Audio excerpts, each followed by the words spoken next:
Boa noite, querida família do Centro Espírita Naim Montes de Castro. Que Jesus nos abençoe. Começando mais uma live de quartas.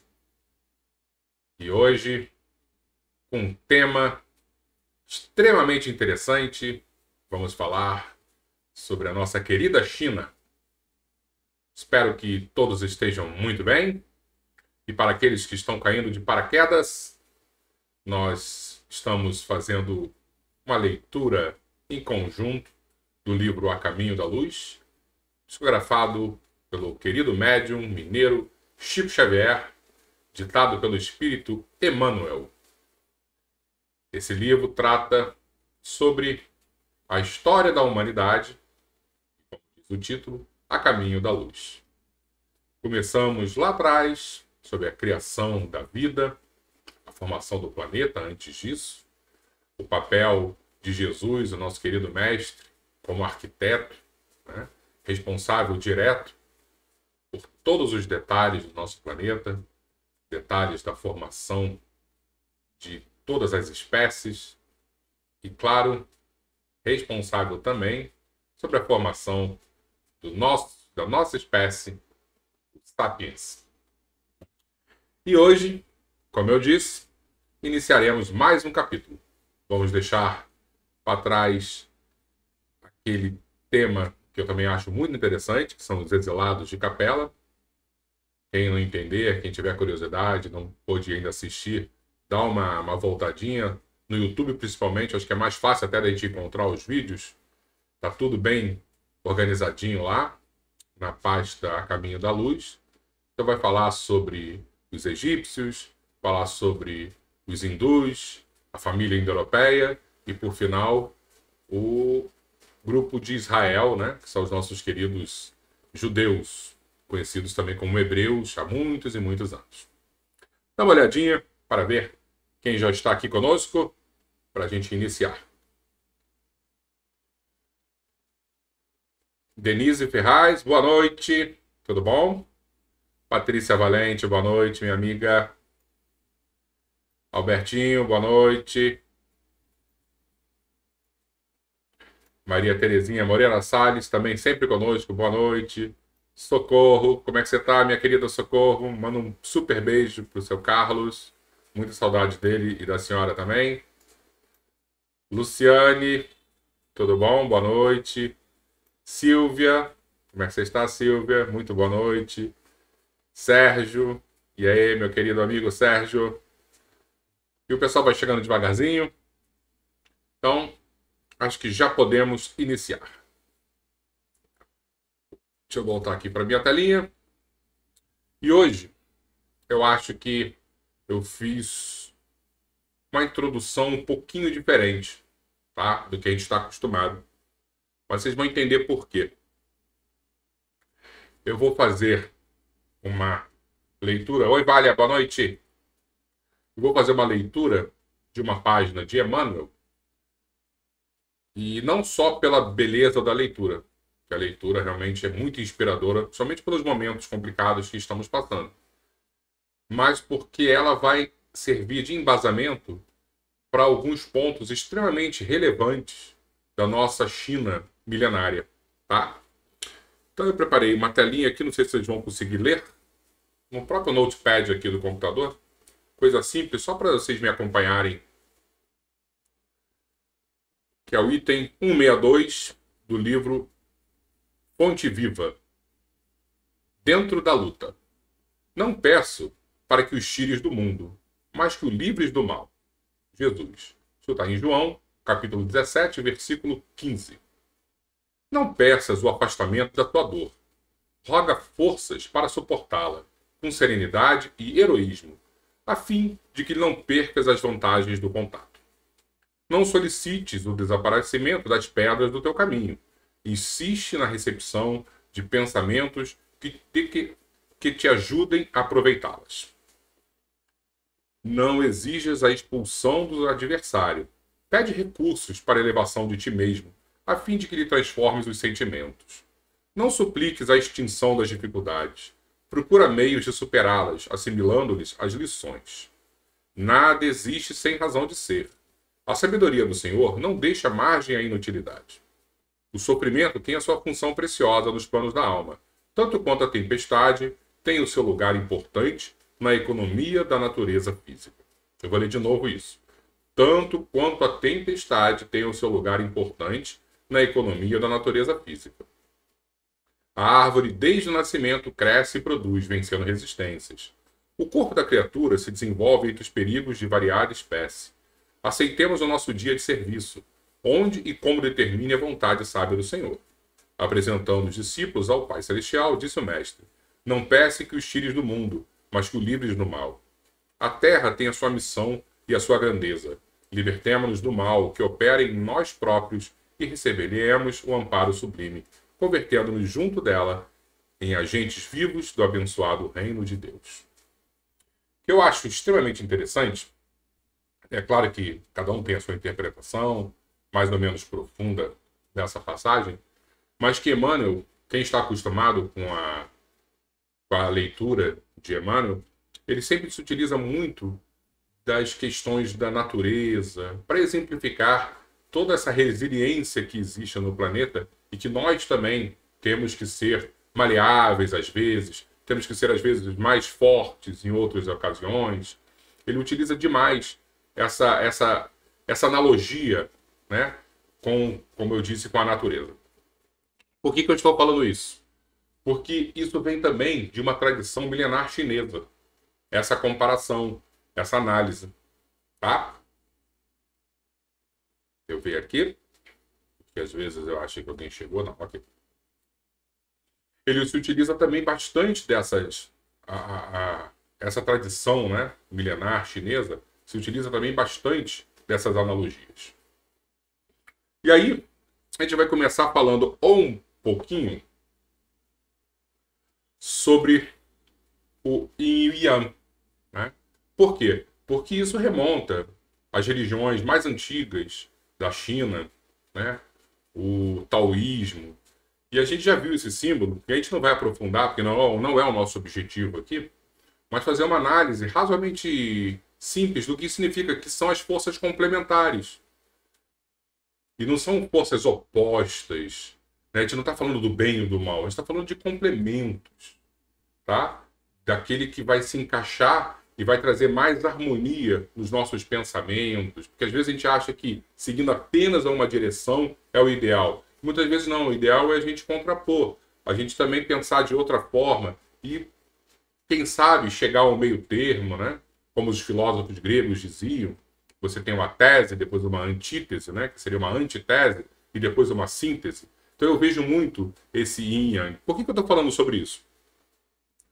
Porque Emmanuel, no nosso capítulo, vai citar um outro ponto que é muito pouco explorado por nós aqui no Ocidente, mas eu lembro exatamente que eu era criança e não sei por que caiu lá em casa um livro, que era o Livro das Mutações, era o tal do I Ching.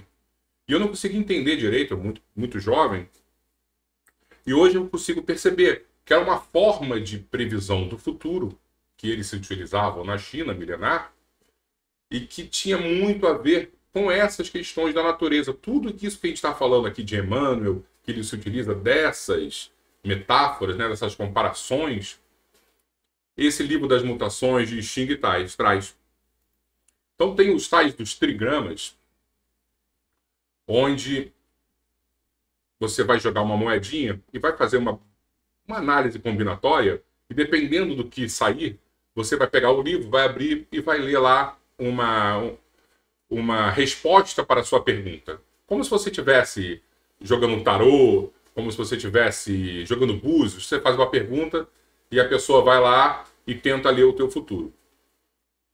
E aí você tem, por exemplo, a terra, as montanhas, a água, o vento, o trovão, o fogo, o lago e o céu.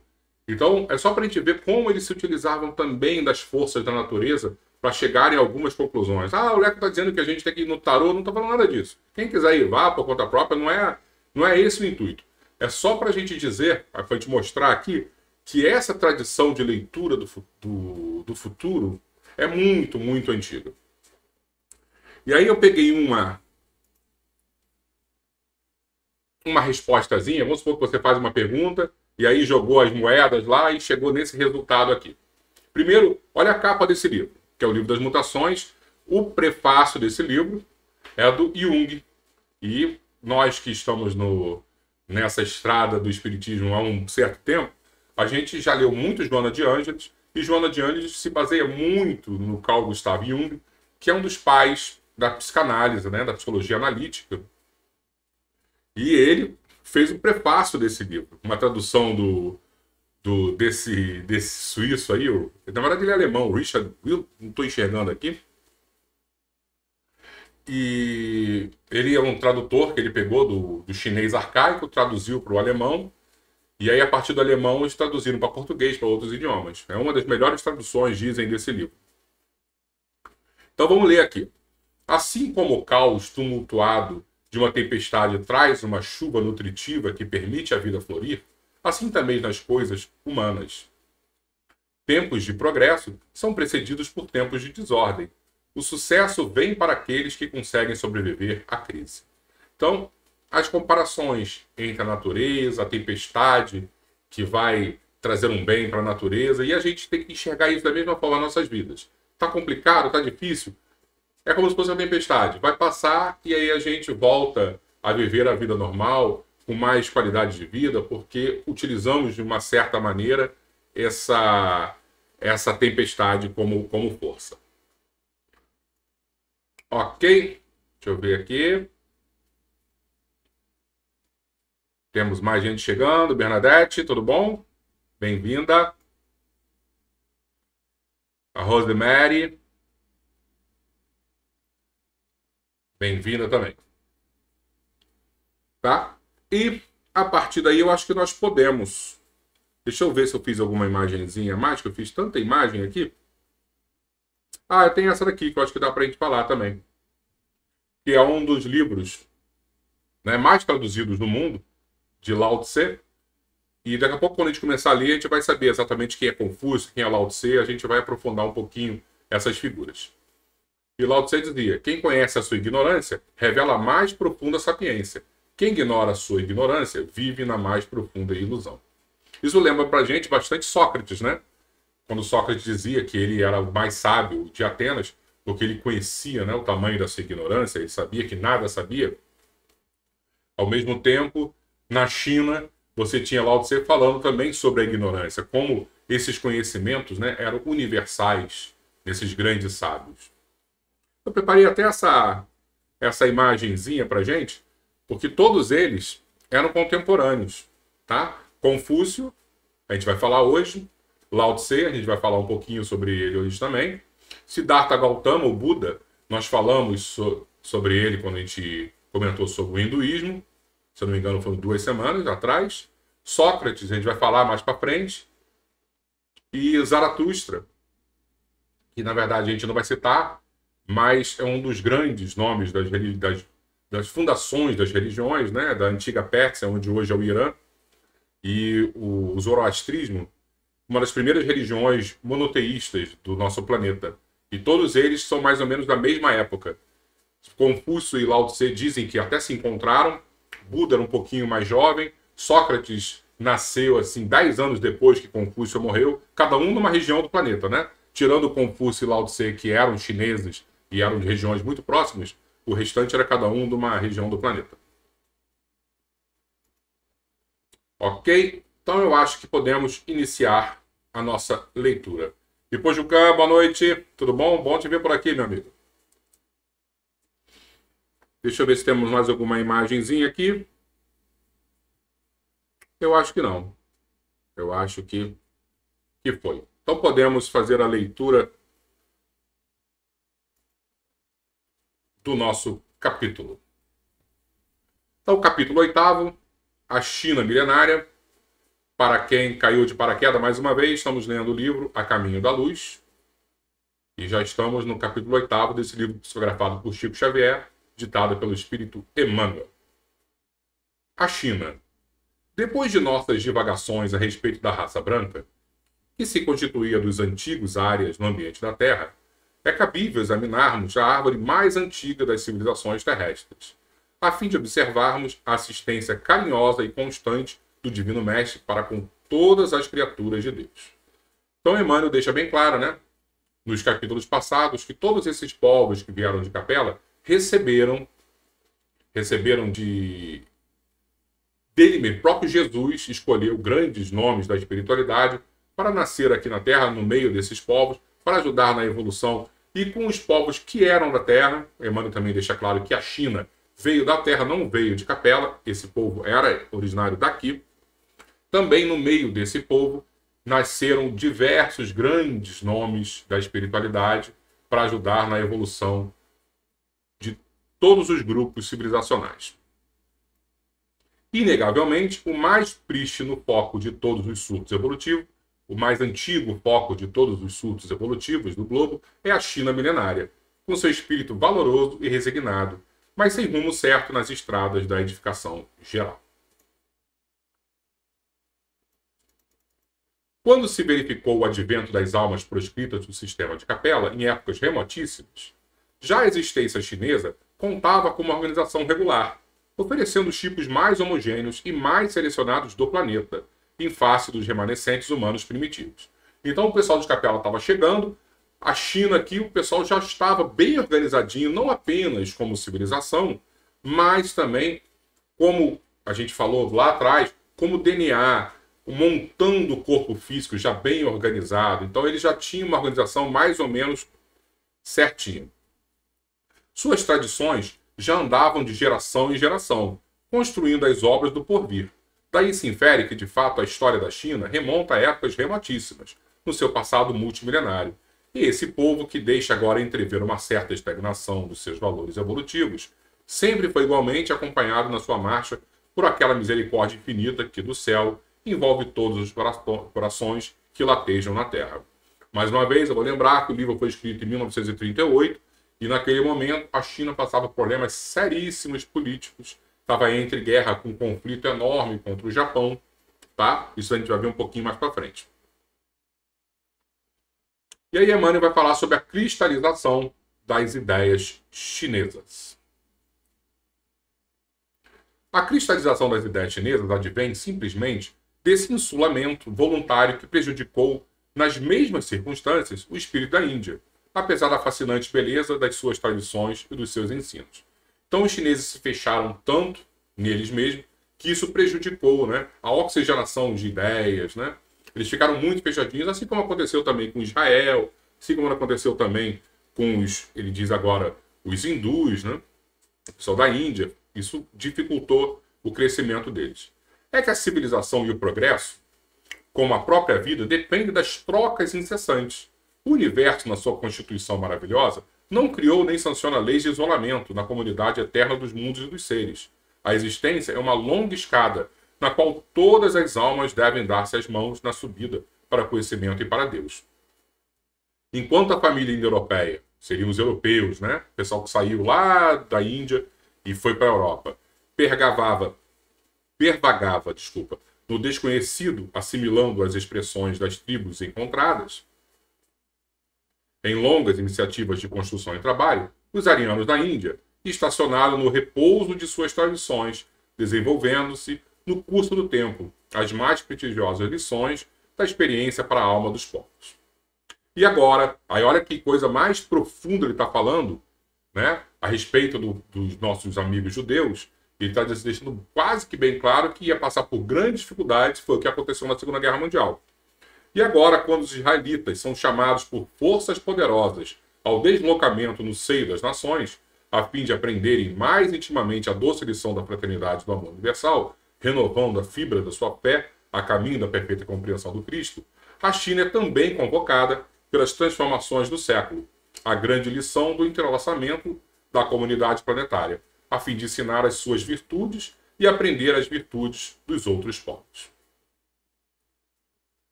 Foi pela sua obstinada resistência que a ideia chinesa estagnou-se na marcha do tempo. Embora nessas despretensiosas observações sejamos os primeiros a reconhecer a grandeza de suas elevadas expressões espirituais. Oi Marisa, boa noite.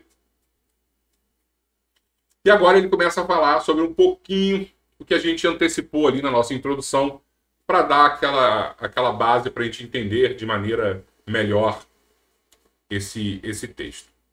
Porri. Jesus, na sua proteção e na sua misericórdia, desde os tempos mais distantes, enviou missionários àqueles agrupamentos de criaturas que se organizavam economicamente e politicamente entre as coletividades primárias da Terra.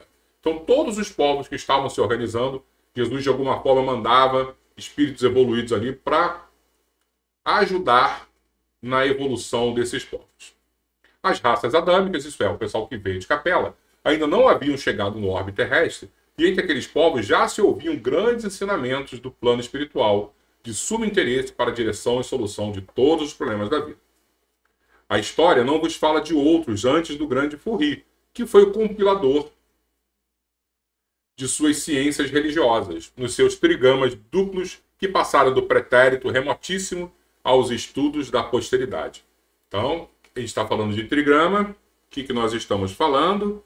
Estamos falando do... Não, tá aqui. É isso que a gente já tinha apresentado aqui, daquela previsão de futuro, tal.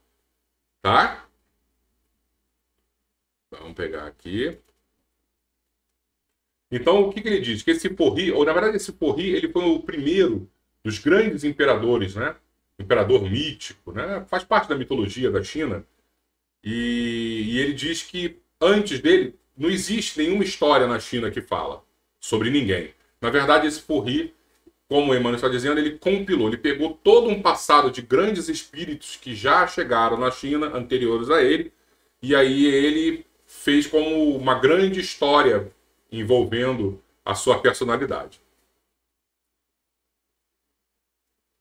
Porri refere-se no seu, ele chama aqui de Wai King, né, que é o I Ching que a gente estava falando ali, aos grandes sábios que o antecederam no penoso caminho das aquisições do conhecimento espiritual.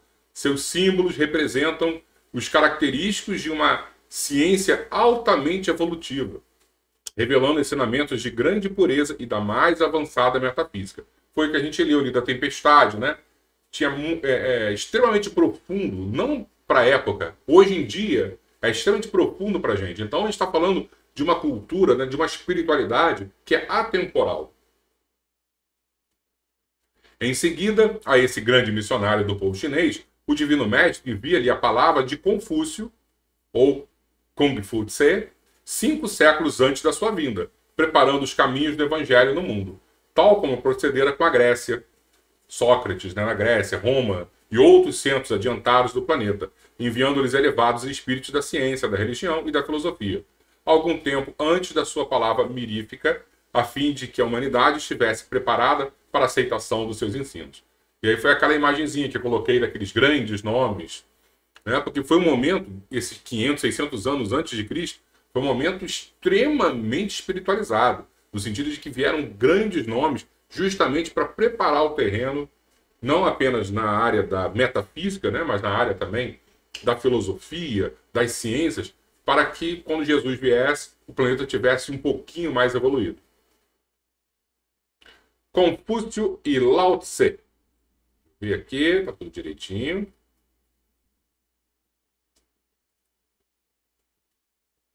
Confúcio, na qualidade de missionário do Cristo, teve de saturar-se de todas as tradições chinesas, aceitar as circunstâncias imperiosas do meio, de modo a beneficiar o país na medida de suas possibilidades de compreensão. O que ele está dizendo aqui?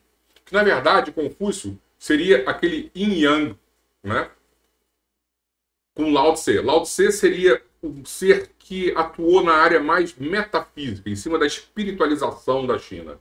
E Confúcio seria um ser que atuou mais na questão da ética, da política, né, da organização dos estados. Eles são um pouco diferentes, mas não são opostos, eles são complementares. E aí, Emmanuel diz que Confúcio teve, eu sei esse termo aqui maravilhoso, saturar-se de todas as tradições chinesas, aceitar as circunstâncias imperiosas do meio, de modo a beneficiar o país na medida de suas possibilidades de compreensão. Né? É como se ele se moldou para aquela época, para ajudar especificamente naquele período. Tá? Eles fazem ressurgir os ensinamentos de Lao Tse, que fora, por sua vez, um elevado mensageiro do Senhor, para as raças amarelas. Suas lições estão cheias do perfume da requintada sabedoria moral.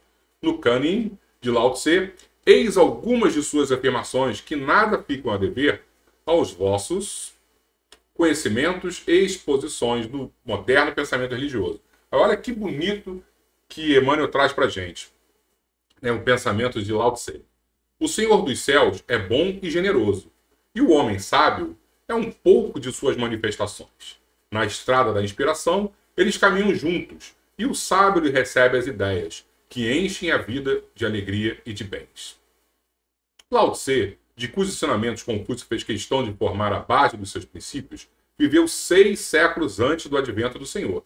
E em face dessa filosofia religiosa avançada e superior, somos obrigados a reconhecer a prodigalidade da misericórdia de Jesus, enviando os seus porta-vozes a todos os pontos da terra, com o objetivo de fazer desabrochar no espírito das massas a melhor compreensão do seu evangelho de verdade e de amor, que o mundo, entretanto, ainda não compreendeu, não obstante todos os seus sacrifícios.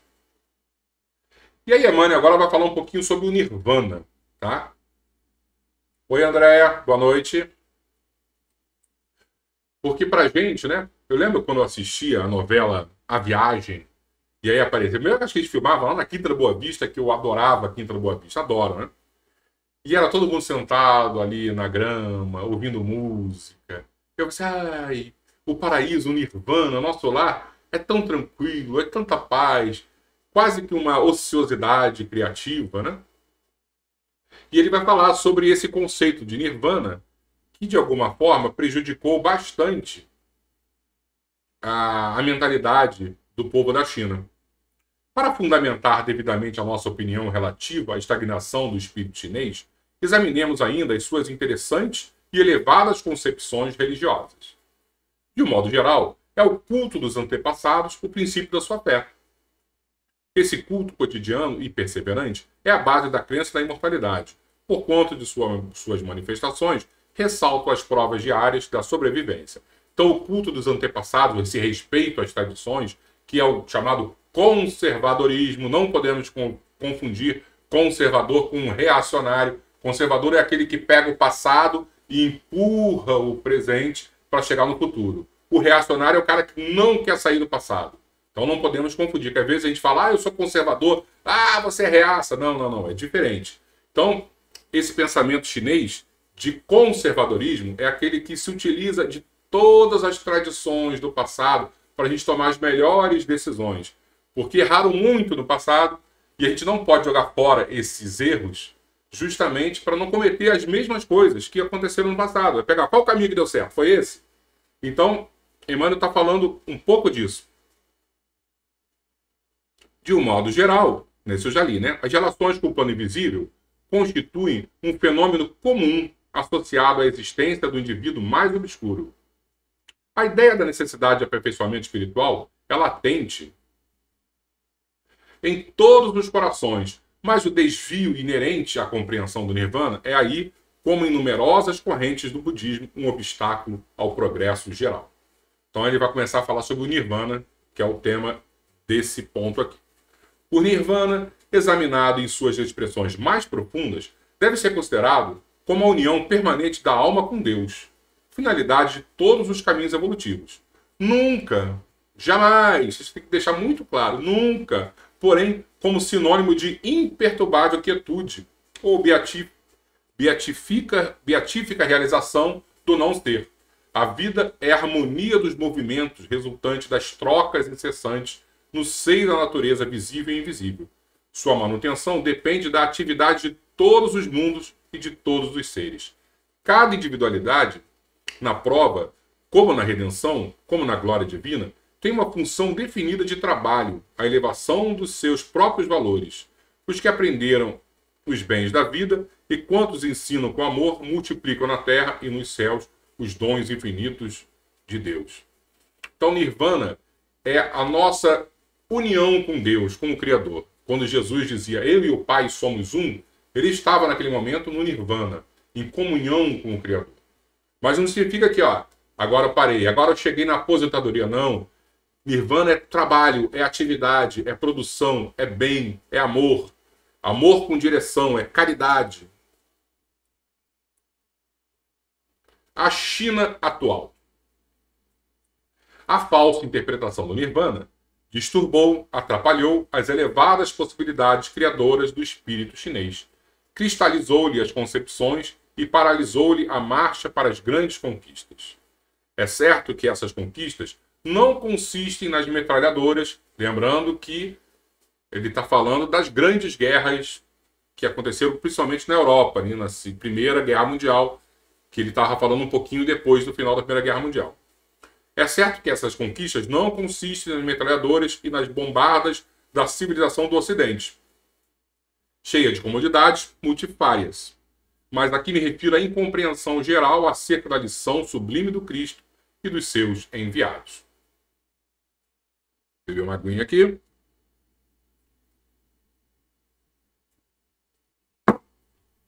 Ver se tem algum comentário.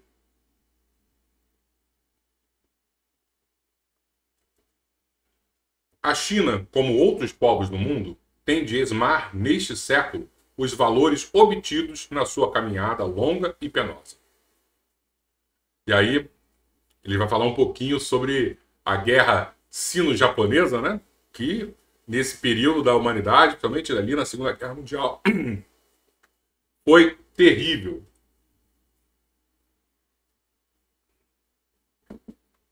Destas palavras, não há a inferir que a invasão japonesa, na sua incrível agressividade, esteja tocada de uma sanção divina.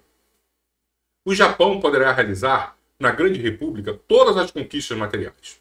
Usando a psicologia dos conquistadores, poderá melhorar as condições sanitárias do povo, rasgar estradas e multiplicar escolas, mas não amortecerá a energia perseverante do espírito chinês, valoroso e resignado, que poderá até ceder-lhe as próprias rédeas do governo, enchendo de fortuna, de suntuosidade e honrarias, sem desprestígio do seu próprio valor. Por conta, a China milenária sabe que os espíritos de rapina embriagam-se facilmente com o vinho de sangue do triunfo, e tão logo o luxo que amoleça as fibras da desesperação, todas as vitórias voltam automaticamente à reflexão, ao raciocínio, à cultura e à inteligência. É porque hoje a gente vê um Japão da paz, né? Isso surge depois das bombas atômicas, mas o Japão, historicamente, era um povo muito belicoso, né? Então eles entravam ali na China, estuprando todas as mulheres, matando as crianças, era um massacre. Então Emmanuel está falando dessa belicosidade japonesa, né? O que se faz necessário examinar é o estado de estagnação da alma chinesa nestes últimos séculos, para concluirmos pela sua necessidade imperiosa de comungar no banquete de fraternidade dos outros povos. A edificação do Evangelho. É verdade que a palavra direta do Cristo, consubstanciada no seu Evangelho, ainda não chegou até lá de um modo geral, aclarando o caminho de todos os corações, mas um sopro de vida romperá as sombras milenárias que caíram sobre a República Chinesa, onde milhões de almas repousam indevidamente na falsa compreensão do Nirvana e do Absoluto. Mãos valorosas erguerão um monumento evangélico naquele mundo de dolorosas antiguidades, e um novo dia raiará para a grande nação que se tornou em símbolo de paciência e de perseverança para os outros povos. O Emmanuel só não contava que o comunismo ia chegar e ia acabar de vez com todas as, pelo menos até agora, né? Com toda a religiosidade que floriu, né, durante milênios ali na China. Porque, como a gente sabe, o comunismo não permite religião. Então, se você for para a China, para qualquer país comunista, vai ter que rezar escondido. Porque o Estado não permite que você seja religioso. Esperemos a providência daquele que guarda em suas mãos augustas e misericordiosas a direção do mundo. Bem-aventurados os pacíficos, os aflitos, os humildes. Em suas palavras mansas e carinhosas nos fazem lembrar a China milenária, que, amando a paz, sofre agora o insulto das forças tenebrosas da ambição, da injustiça e da iniquidade.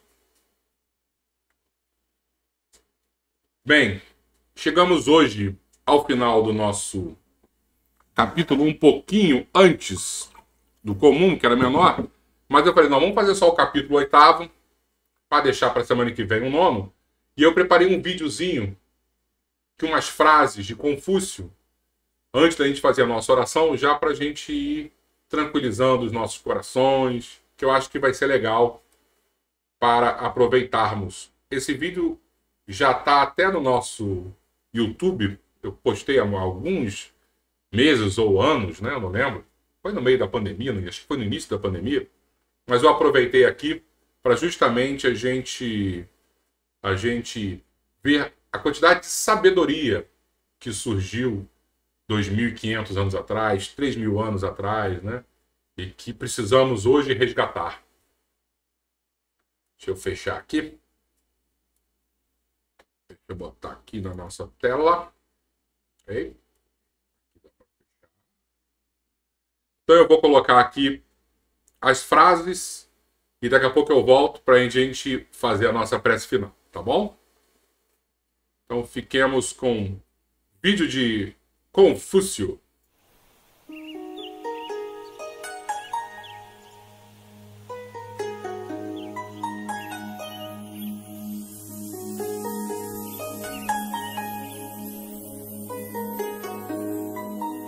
Confúcio foi um filósofo chinês, cujas ideias baseadas na bondade humana e na benevolência serviram de norma de comportamento à sociedade chinesa durante mais de 2.000 anos e exerceram grande influência sobre toda a cultura da Ásia Oriental. Hoje selecionamos algumas frases atribuídas a este grande mestre. Aprendamos com ele.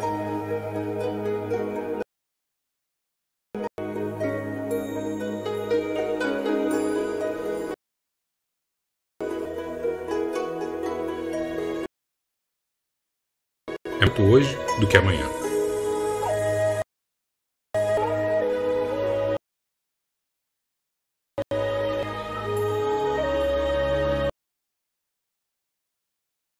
E espera pouco dos outros. Assim, evitarás muitos aborrecimentos.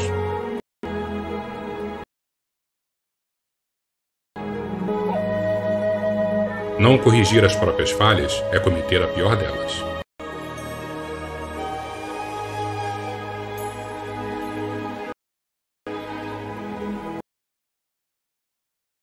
Quando vires um homem mau, examina-te a ti mesmo.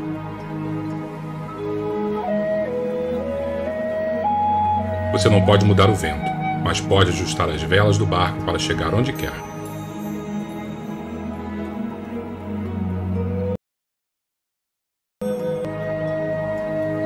Não importa o quanto você vá devagar.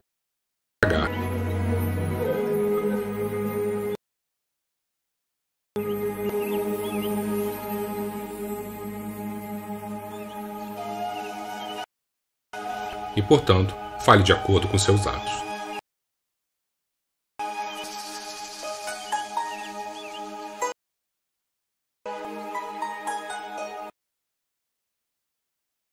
Até o homem comum aos outros.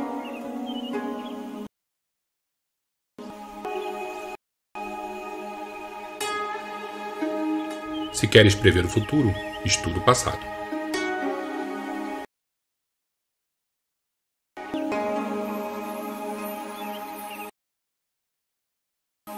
Transportai um punhado de terra todos os dias e fareis uma montanha.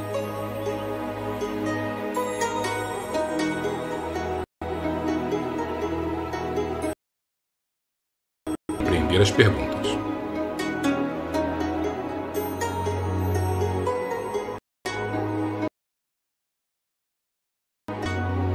A humildade é a única base sólida de todas as virtudes.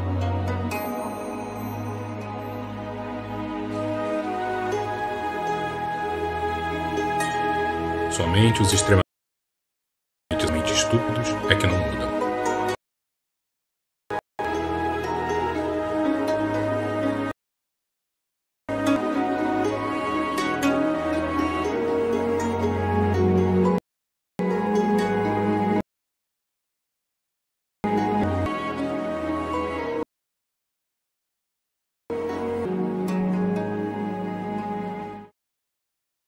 E aí, espero que tenham gostado. Essas frases realmente fazem muito efeito em mim. Desde quando eu leio, eu vejo assim, principalmente quando eu estou rabugento, cabeça dura, Aí eu leio e vejo que tem muita coisa a mudar na minha vida.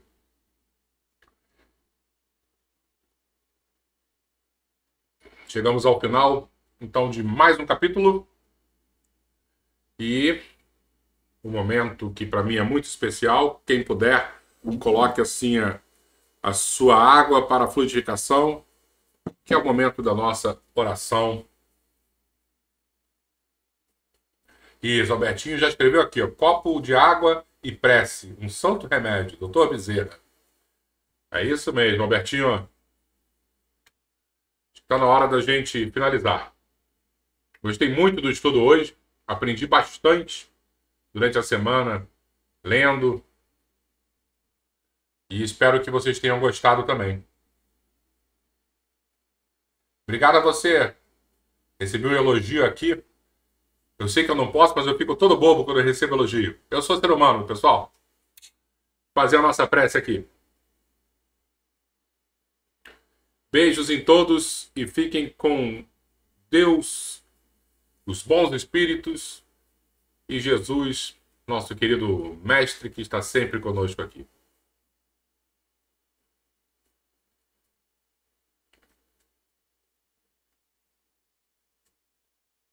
Achar a nossa oração é aqui. Beijo, pessoal. Vamos fazer a nossa prece. Daqui a pouco eu volto aí de novo. Então vamos fechar os nossos olhos, acalmar os nossos corações, lembrar os nossos amigos da espiritualidade. Assim como Jesus envia para as coletividades, para os povos, grandes seres espirituais que conduzem as multidões, ele também separa para todos nós, individualmente, espíritos que nos auxiliam, que nos amparam. E toda vez que nós, às vezes até de maneira trôpega, desequilibrada, mas toda vez que nós tentamos contato com ele, o nosso mestre, esses amigos da espiritualidade se aproximam e nos socorrem. E se hoje aqui estamos pedindo ajuda, amparo, não tenhamos dúvida que esses irmãos do plano maior aqui estão conosco, nos oferecendo o que precisamos. Mestre Jesus, como temos o que agradecer por termos certeza do teu amparo. A gratidão é infinita. Sentimos nesse momento o carinho da espiritualidade maior.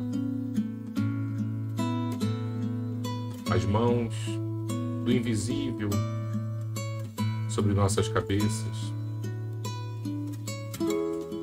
Conectados a ti, eles estão e recebem do alto o remédio necessário para as nossas dores físicas e principalmente nossas doenças da alma. E assim, recebendo de ti, por intermédio desses doces companheiros, entramos em sintonia com o que há de mais sublime. Abençoa nossos lares, nossos familiares, nossos vizinhos, a todos, Senhor.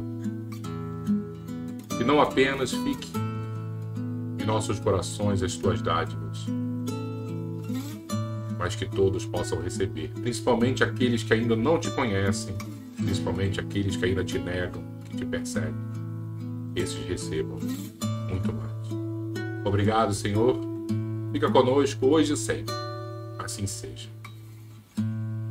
Muito obrigado.